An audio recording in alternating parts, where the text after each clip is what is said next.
Growth of operator spaces. Thank you. Thank you very much, and well, thank you very much to the organizers, and thank you for coming.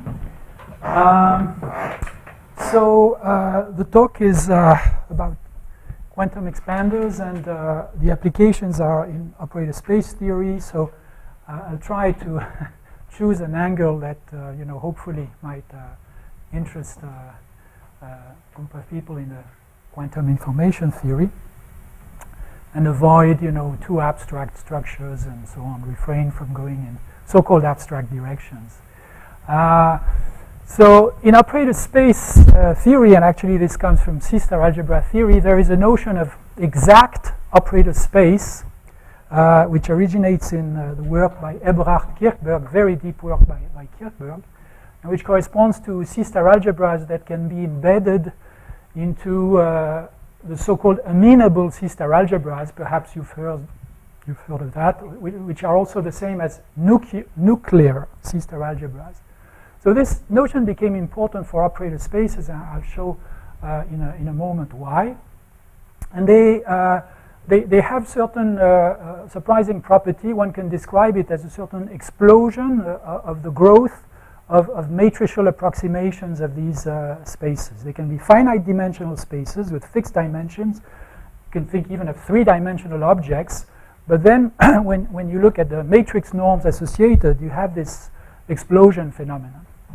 So the talk today is about non-exact mathematics, okay?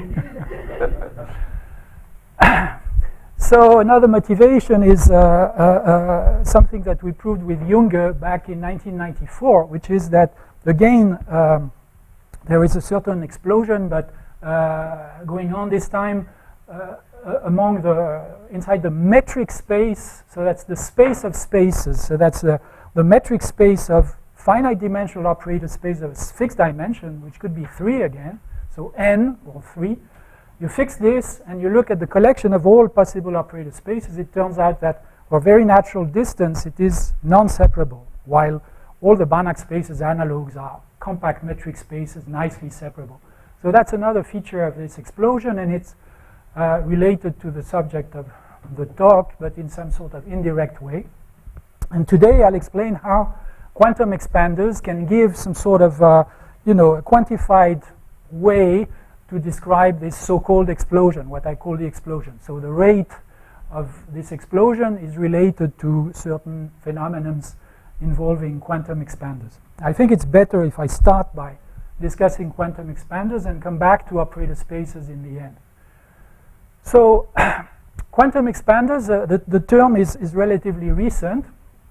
And there is, by the way, I think a theory that's very hot currently of quantum graphs. It's not absolutely clear to me what's the connection. I just work with expanders. Obviously, there is a relation, but it's not very precisely laid out, and I don't want to go into that. So quantum expander is something that's very natural, I think, for quantum information theory. It was introduced by Hastings in a paper in 2007, and independently by two computer scientists in Rehovot in the Weizmann Institute. So let me just start like this. I'll modify this quickly. So we say we have a quantum expander, something like that, something like a quantum expander, anytime we have this. So the UJN are n times n matrices, okay? And that's a little n tuple of capital N times capital N matrices. And they satisfy this inequality for any X matrix, n times n matrix, this is a matrix product, which is zero trace. Of course, this is the usual thing I think is very familiar to quantum information theories. If we take the identity, then of course this transformation that appears on the left accepts the identity as an eigenvector with eigenvalue little n, right? This thing is equal to little n times the identity if x is the identity. So n is the obvious bound, but if we insist that x is orthogonal to the identity, then it can happen, that's the object of quantum expanders, that we have a so-called spectral gap, and the inequality becomes better compared to the obvious bound of n. Okay, so this being said, in quantum expanders, what we care about is capital N arbitrarily large. And it doesn't matter, we don't need all n, so this will be maybe a sequence. And as I said, it comes from computer science, so there are lots of papers in computer science already with this notion. And just for brevity, let me say epsilon quantum expander for this inequality. I refer to this inequality. There won't really be any ambiguity, I think. The notation I need to clarify will be this. So this S2n means just n times n matrices, so operators on Hilbert space, but equipped with the Hilbert-Schmidt norm, which is can be identified with this object. And as is familiar in quantum information theory, we look at matrices, we look at the complex conjugate matrices, and now we look at this guy acting on the tensor product of these Hilbert spaces. So that corresponds, this is the abstract writing for the following simple transformation, where we take a matrix X and we transform it to this matrix. We look at this linear transformation on the space of matrices with Hilbert-Schmidt norm, so this is S2n, and then the norm of the resulting operator, which is denoted like that, is this. So this is the main notation to accept. So with this notation, right, the epsilon quantum expander means this, which I can write like this, where P is the orthogonal projection onto the multiples of the identity, or I think I'll write it like that in the next slide, just it's shorter. And so this operator, restricted to the orthogonal of the identity, has this bound with epsilon appearing.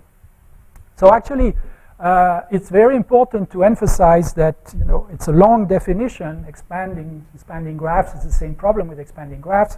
But what is important is that we want to have these objects with arbitrarily large sizes of matrices. So this NM should be arbitrarily large. That's the size of the matrix, while the little n and the epsilon remain fixed.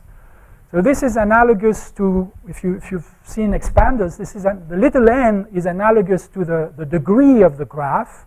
And it's very important to have the degree fixed. Epsilon is analogous to the so-called spectral graph, spectral gap, sorry.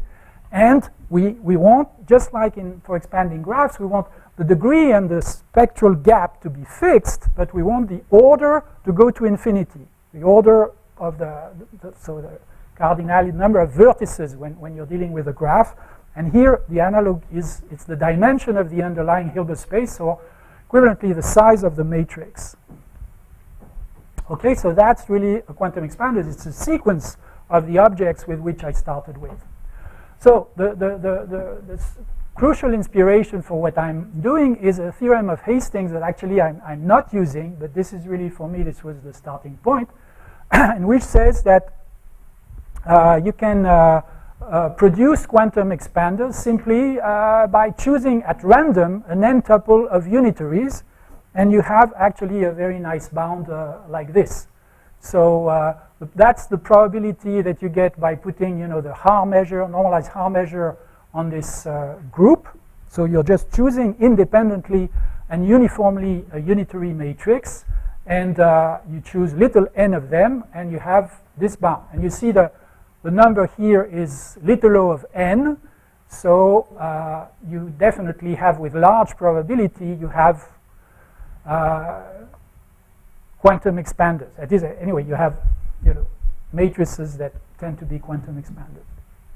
Okay, so this is very pretty because this number, which is related to the norms of certain operators involving with the free group with little n generators, and so one recognizes where this number comes from, and this is partly because of that, this is best possible. So if you put here any number less, then this statement does not hold. Probability is probably 0. So So in fact, as I said, but this I'll write later, I use something else because I actually prefer to have estimates where I don't need to take n large, and so I prefer to work with estimates valid for any capital N. So I have another inequality that I will write later. But let me go back to the connection between quantum expanders and classical expanders. So classical expanders in the context of Cayley graphs can be described like this. You have a finite group G generated by a certain fixed number of elements, T1, Tn. So n, again, you can think of n as 3 or 4 or a fixed number. and the cardinality of G will be large, okay? So we have, well, here I'm just defining the spectral gap. So the spectral gap corresponds to the situation where the sum of the unitaries which you obtain just by translating on L2 of the group. So this is the representation that describes the unitary translation by Tj on L2 of the group G. So the sum of these unitaries compressed to the orthogonal of the constant function 1 on L2 of G. G is finite, so the constant function 1 is in L2 of G. The orthogonal to that has a norm which again has a spectral gap. I think this should be less or equal. I don't know why they do like that. Okay, so that's obviously at least formally analogous to what we were discussing before. And what is called an expander or an expanding graph, an expanding sequence, terminology is not absolutely clear and fixed, is the following object. You have this whenever you have a sequence of Cayley graphs with the cardinality of the graph of the graph, yes, but this is in this case the group. The cardinality of the group, the order of the group tends to infinity. The number of the generators is fixed. This is always this little n, and we have uniformly this spectral gap. Okay, so that's classical expander. And the important thing is the group, cardinality of the group tends to infinity. Okay, so this is a very important notion which has lots of applications, and I'm sure you've heard of it before. The first explicit construction of expanders comes from the work of Margulis. It involves deep number theory, and later Lubotsky, Philip Starnak obtained, so-called Ramanujan graphs. That is, they obtained the best epsilon, the best spectral gap that you can think of, and they produced explicit constructions again with deep number theory related to, Deline's work, or say, Riemann conjecture on finite fields and deep number theory. So they obtained explicit constructions. Now, in parallel to this search for explicit examples, which is really what is needed in application. People want explicit examples. They are very useful in all sorts of domains, network connections, etc. They're appearing apparently in many places. And of course, one wants explicit constructions. Now, that they are difficult, and there are even low values of little n for which they are not known to exist. I forget, I think 7, something like that, is the first value. So in parallel to that, there are, of course, random construction. And what I'll be doing is to use random methods. So I don't have anything to say, unfortunately, on the explicit constructions. For random methods, I refer you to a memoir recently published, but I think the work is older, by Joel Friedman on random constructions of expander. And then there's a survey by Vigderson, who is the expert on these notions, with Huri and Lineal on expander graphs.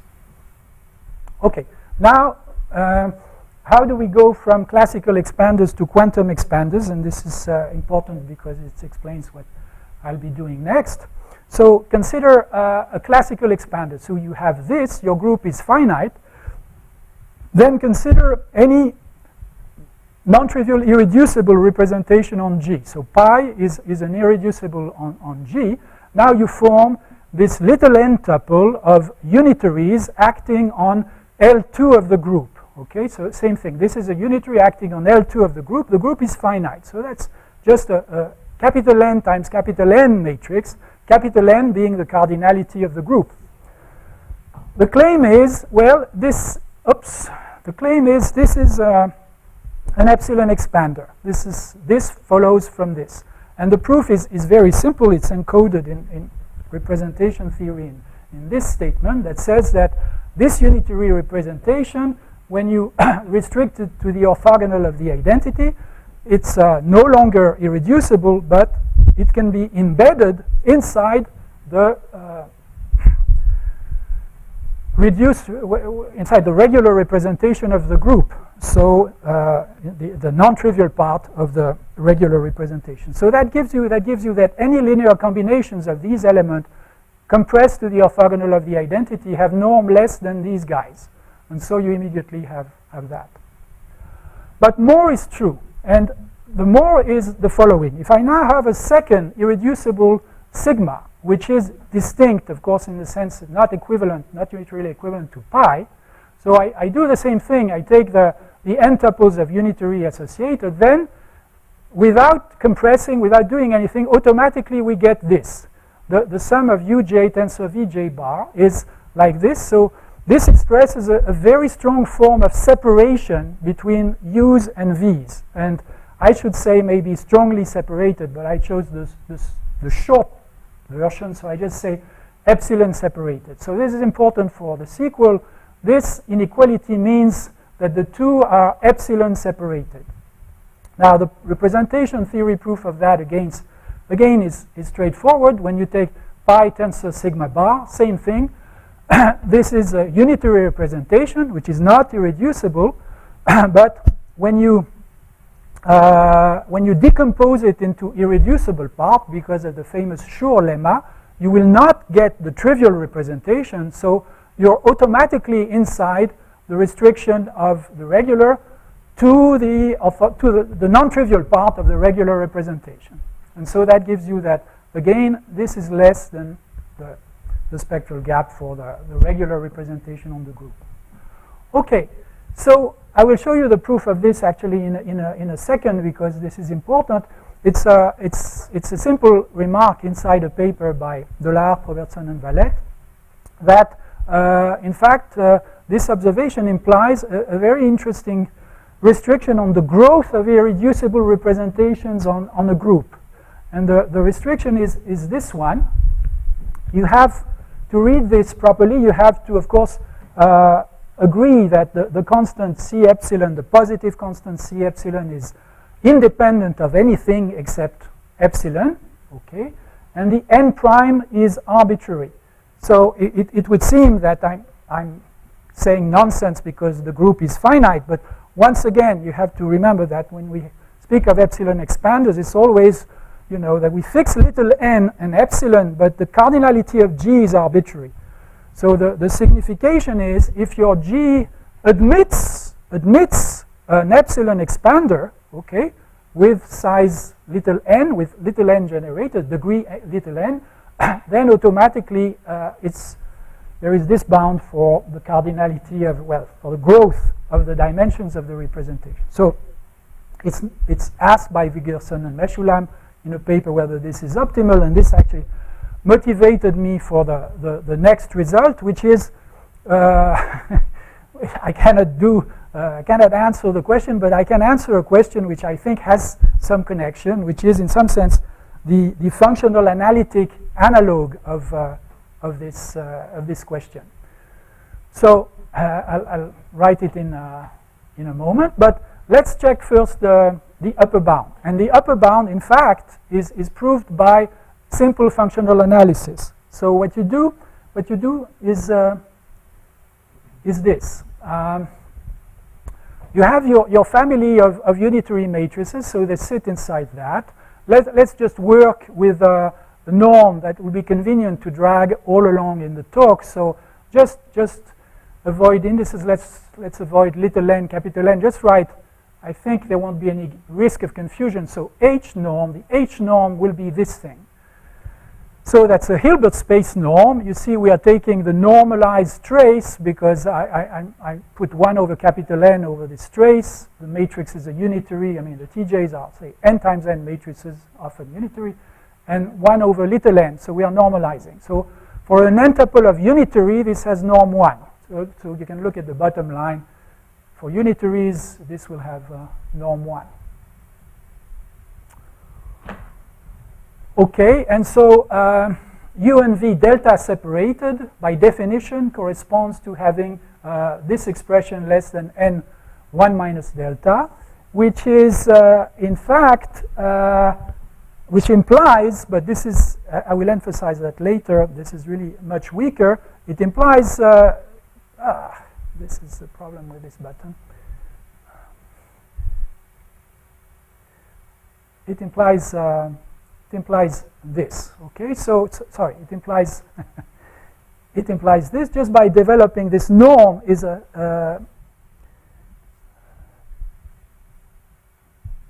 sorry, button was getting confusing me.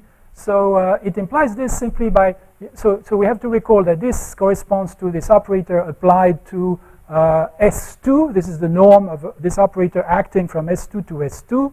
We go uj star on S2. But if we apply it to the identity, then we'll get this. So it implies that. This is definitely weaker because this is this operator applied to a special vector. And so we obtain this. So I'm sorry, I lost myself here. So the point of this screen is that the strong separation implies just a very mild separation, which is a very obvious one, which is the separation in the H norm.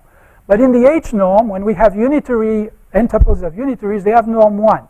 And so now that gives you immediately the answer. You see, we're in a space that has dimension little n times n squared, because that's n tuples of capital N times capital N matrices. And we have the unit ball, and we have points which are uniformly separated. So it's a classical general functional analysis fact.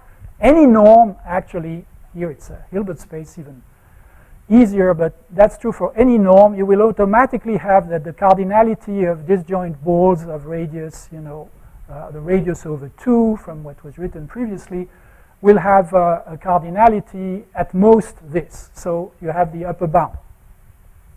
Cardinality is at most this. That's the bound from Dollard, Robertson, and Valette. And so as a corollary, it gives that same bound for the growth of the representation. So the result that I have is that this bound, the functional analysis one, not ignoring the group structure, this bound is optimal. And what I found is that actually this is, even this I didn't find so easy to prove. So also I have some restrictions, but the result, so that's the main result, is that I can obtain this for arbitrary spectral gap. That's the good point in the theorem. So this is for any epsilon, so the spectral gap is arbitrarily small. Spectral gap, I guess, was either epsilon or 1 minus epsilon, depending on how you write the inequality. The bad point is that the separation I have to write only for a fixed delta. So I don't know if this is true for all delta. There might be a breaking point, actually, but anyway, there's definitely an obstruction in the proof. So the result is that, well, the upper bound that we have actually is best possible in a uniform way. That's another good point. This is valid for n larger than some fixed number, some fixed dimension. So the degree has to be bounded below, but that's a rather mild restriction. And the interesting thing is the result is valid for all size of the matrices. There's no group here anymore, right? No group. That's that's another weak point. Yeah. Do you have any estimate for n0 of epsilon? Yeah, I write something, but yeah. This is well, okay. Yeah. Unfortunately, I have to have it like that. Okay, so the important note, say, to appreciate what I'm showing here is, you know, it's very easy to actually sort of think that, well, it should be kind of obvious. So this screen is trying to claim that, well, perhaps at least not as obvious as it seems. So what are the problems here? So consider your two n-tuples of unitary, then separated, delta separated, by definition means this.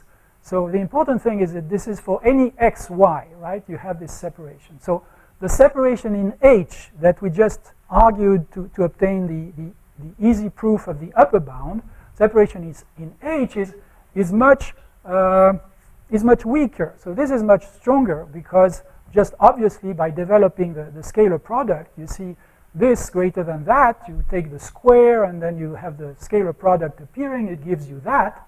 Okay, H is a Hilbert space, it gives you that, you look at that, it gives you this. So it corresponds to just this when x and y are the identity, so two special vectors. So definitely it's stronger.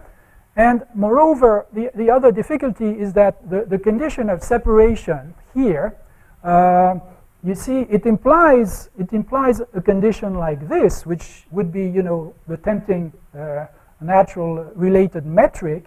So it implies that greater than that by the obvious calculation, but the converse is not true for the same reason that you have here this soup over xy.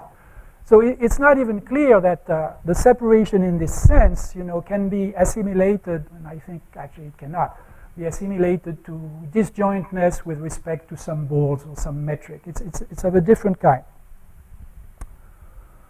However, the key to what I'm presenting is that if you restrict to quantum expanders, then all these difficulties actually can be resolved, and it turns out that things work just like they should in order to make things, you know, provide in particular the main result.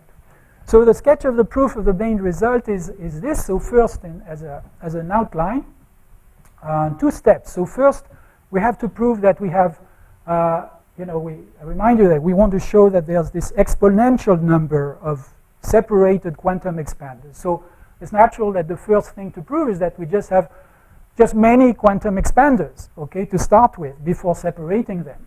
So we can do that. That's a fairly easy thing, you know, starting from probability estimates, either of the kind that Hastings has or that I'm using, and we can make them separated for the H norm because that's fairly simple. And the point is we obtain a spectral gap that's arbitrarily large, and that's a very important fact. And then for the second step, we need to show, these brackets means that it's not exactly true. We need to show that when we have quantum expanders, so the key is just that we have achieved now the spectral gap, then the separation is equivalent to a mild separation in the sense of H.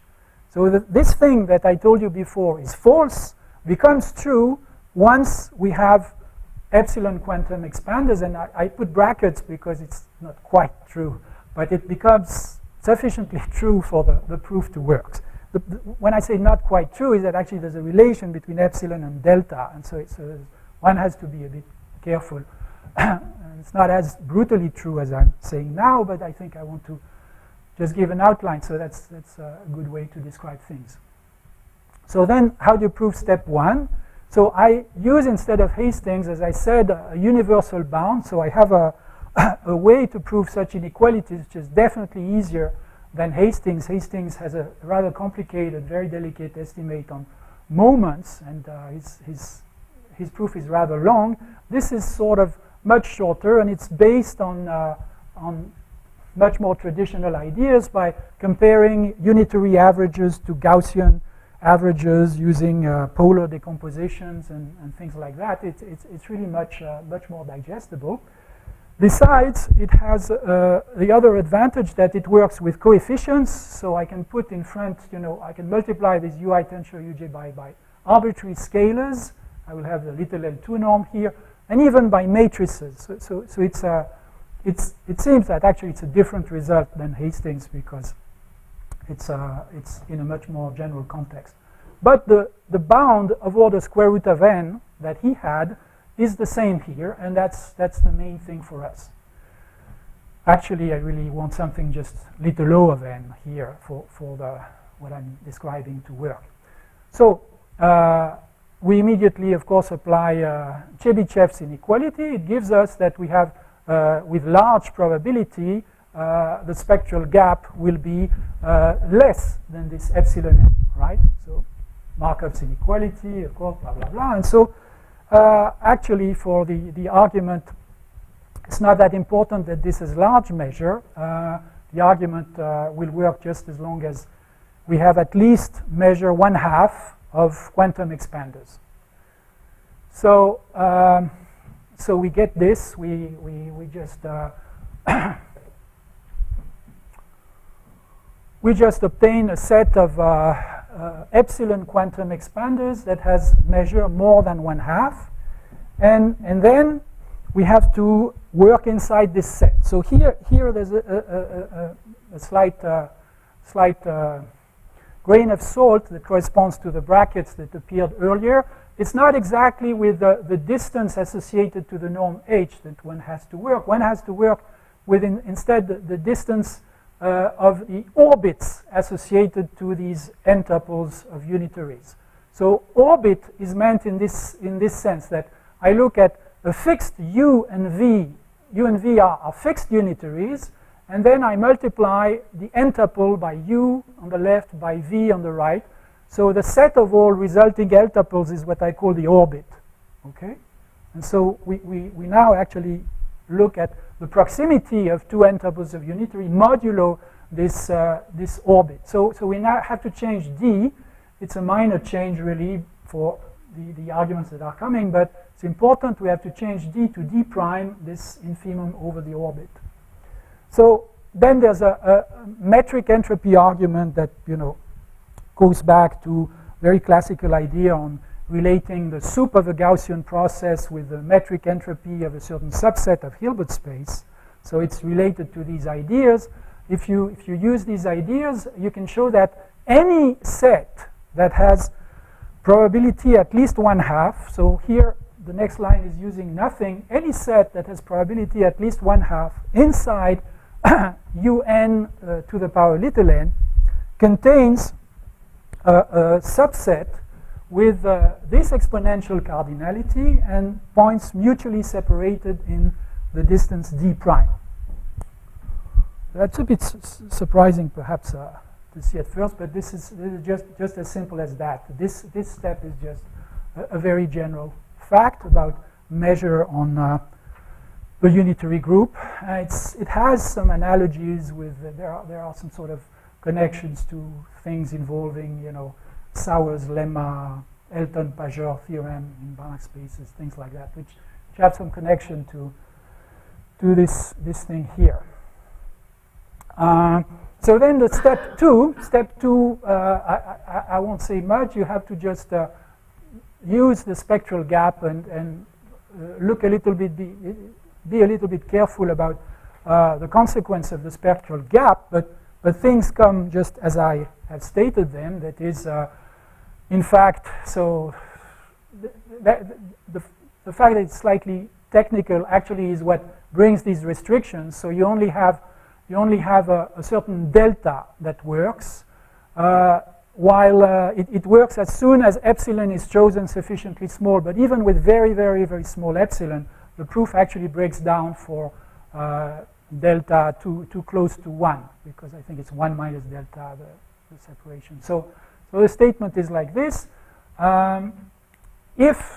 We can find an epsilon 0, so this requires some work, such that anytime we have points that are epsilon separated with epsilon better, smaller than epsilon 0, and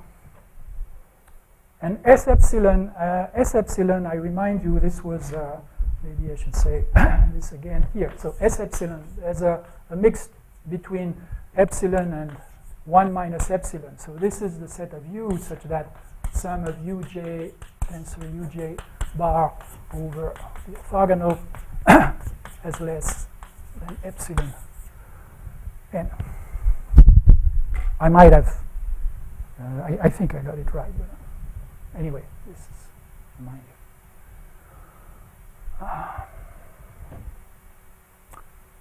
Okay, so that that meant that the proof is complete because the S epsilon is defined like this. So we found an epsilon 0 such that the result holds below epsilon 0, but the way these are ordered for larger epsilon, this is obvious if we have it for small epsilon. So the only difficulty here is delta, and we're stuck with this delta fixed, a certain value that produces this.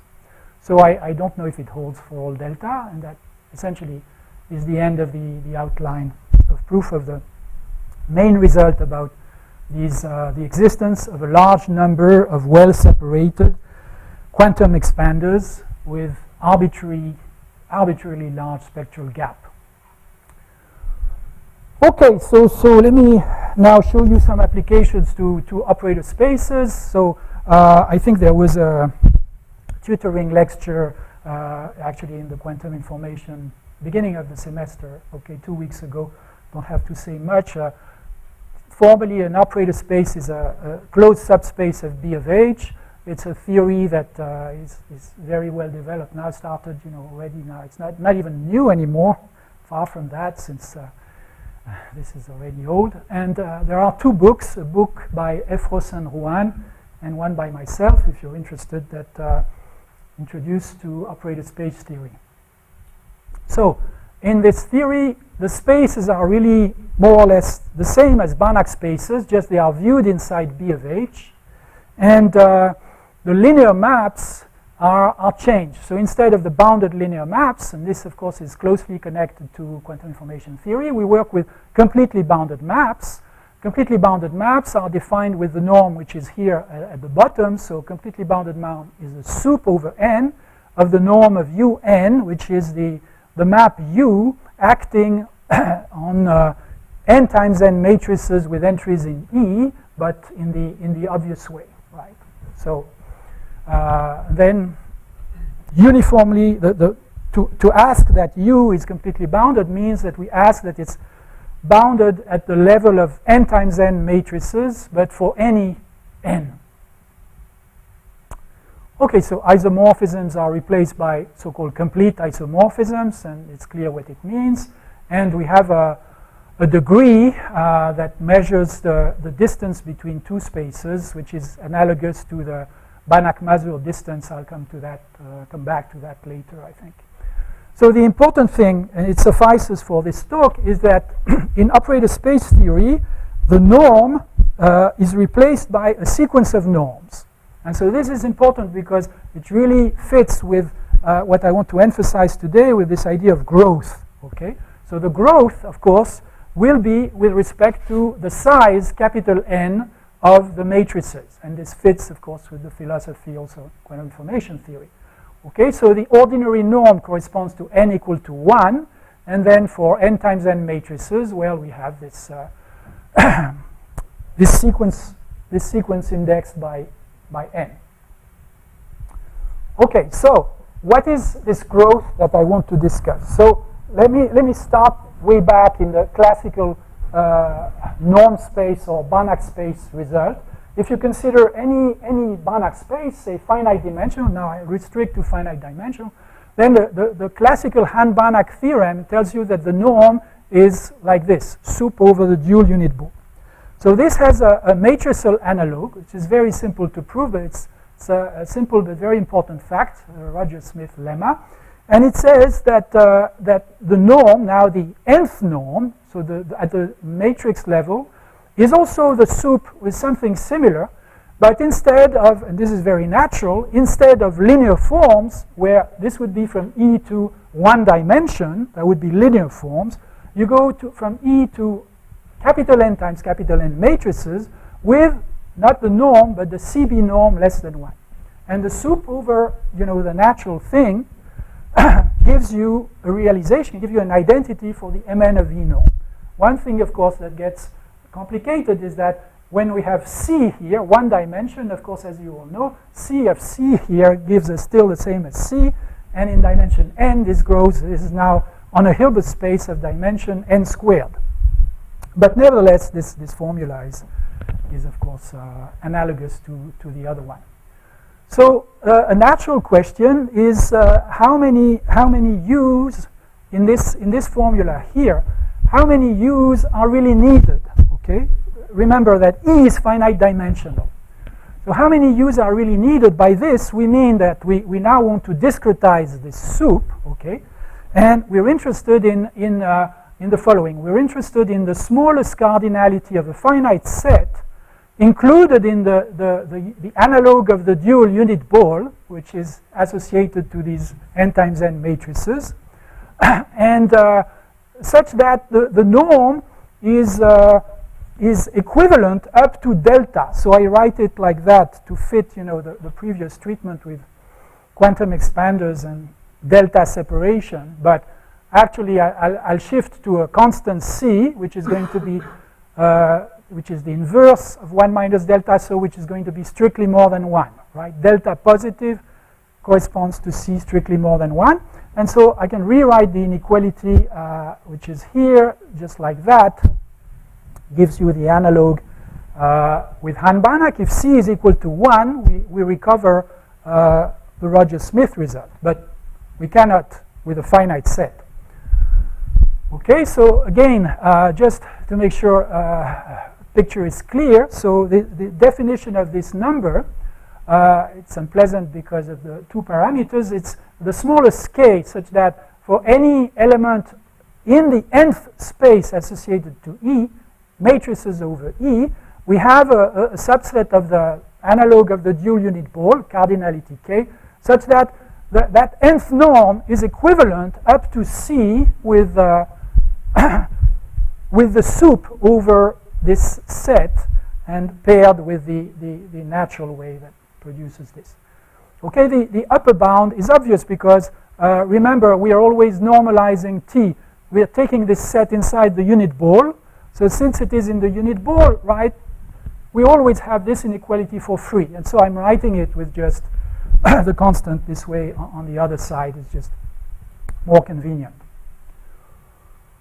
So the minimal case for this growth is precisely the spaces that are called one exact. There's something that actually is not completely clear, but what I'm writing here is at least correct. So assume, let me take a simple definition for one exact. You can guess that one can define it with a constant instead of one, but let me define it for one exact. So E, a finite dimensional space, will be called one exact if for any epsilon there is a certain finite dimensional matrix space in which we can realize E 1 plus epsilon completely isomorphically. So this means that in this embedding, all the sequence of norms from E becomes identical to all the sequence of norm from the corresponding subspace of MK, and then just they're all equivalent up to this fixed 1 plus epsilon. That's what completely isomorphically reflects. Okay, so remember, we are interested in the growth of this number little k.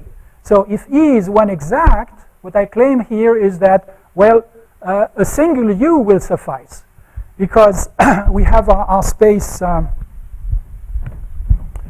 We have our space E, if it is embedded in MK up to 1 plus epsilon, and if n is bigger than k, obviously it's embedded in Mn just as well, 1 plus epsilon. And so this U here, this single U, works in the definition of, if you go back to the definition of K, you just need a family with one element, and this works. Okay, so we have the minimal situation. We have no growth at all. The numbers stay equal to 1. Now, this notion of exact space is actually something quite striking when you compare it to Banach space theory. There's obviously a parallel between, Banach space theory and operator space theory. And here the situation is quite different. There's a sharp contrast with Banach space theory because for the analog, if you take the analog for Banach spaces, well, if you fix an epsilon, any finite dimensional space is going to be 1 plus epsilon embeddable into L infinity of a sufficiently big dimension. So everything is exact in the Banach, in the commutative case, which is a statement not terribly surprising. Okay, and the opposite extreme now is the case of an arbitrary E. So if you take an arbitrary space and you use a fairly soft metric entropy argument in dimension n squared involving the space of completely bounded maps from E to Mn, which has dimension n squared, then essentially it's an exercise to show this proposition here that you can always find a space with this cardinality such that the norm is representable like in this Han-Banach formula up to delta, but with a soup now with this number of elements. So what it means, what it translates in terms of the growth is that for E arbitrary, what we have at our disposal is a growth in capital N of this order, E to the C delta n squared. Okay, so I want now to show that this is optimal, the order of growth is optimal, meaning that I want to single out a class of spaces for which what I just wrote is best possible. So this, we now want to show that the bound here, which is valid for arbitrary E, this is indeed the right order of growth. Okay, so for these spaces we have we are going to have that for, in fact, for any n. Whoops, this is no, this is actually not correct. I'm sorry, this is a mistake. This is for n, capital N large enough. It is, everything has to be for capital N large enough. You see it when you think of that. So sorry, this is for all n large enough. We're going to have that.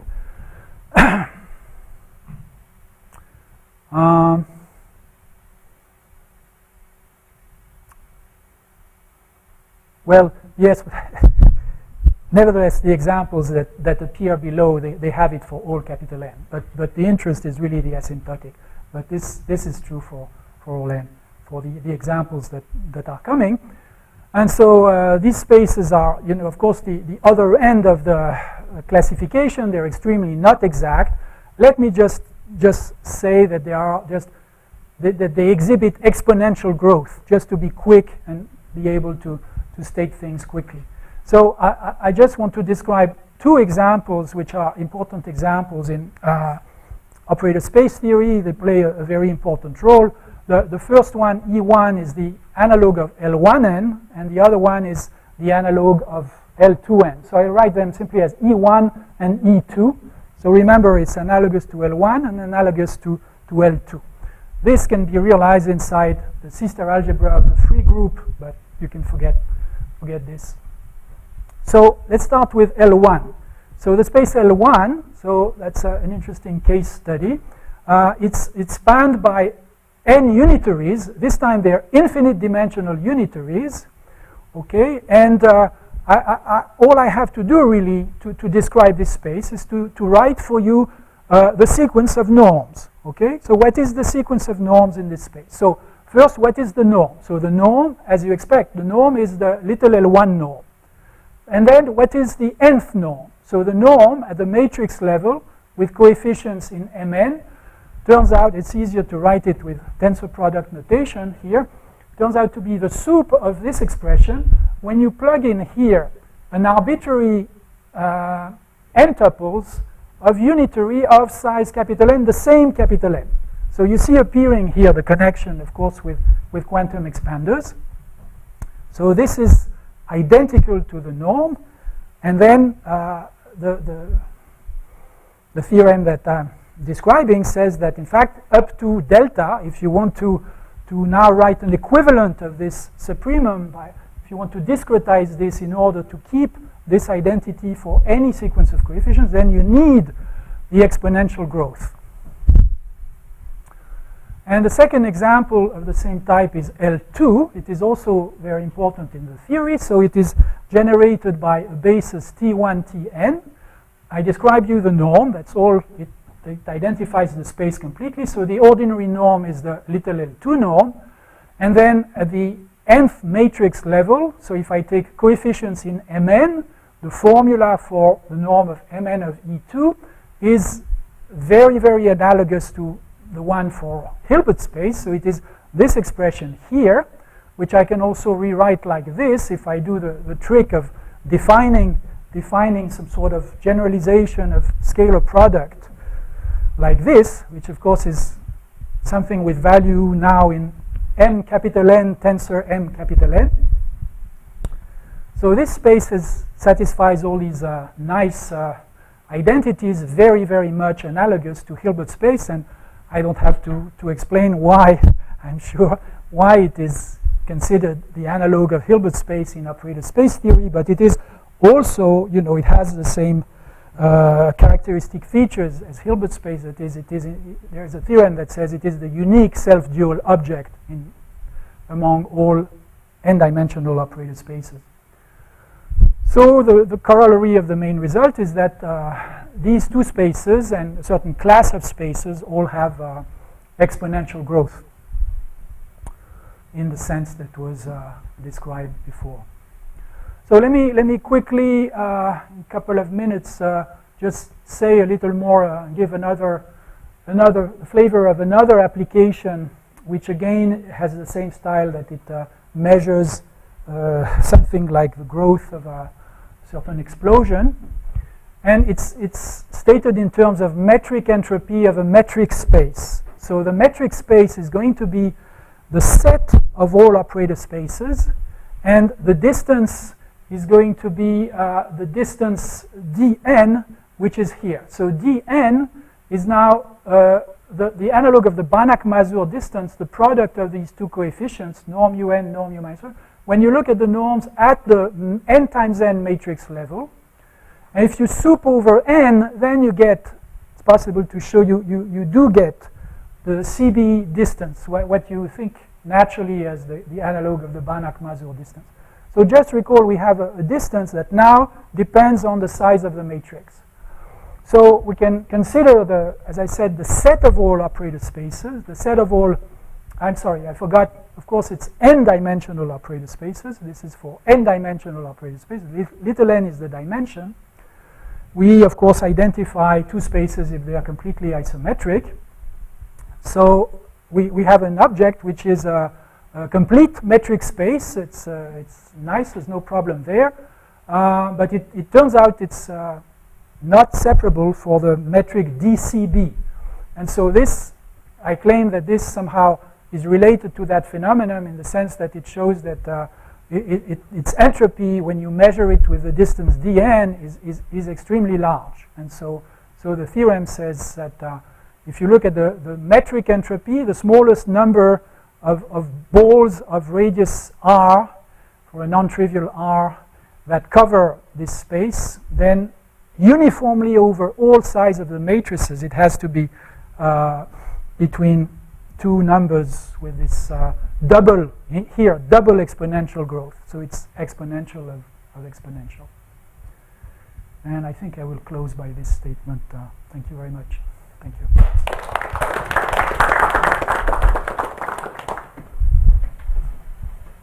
Okay, any questions?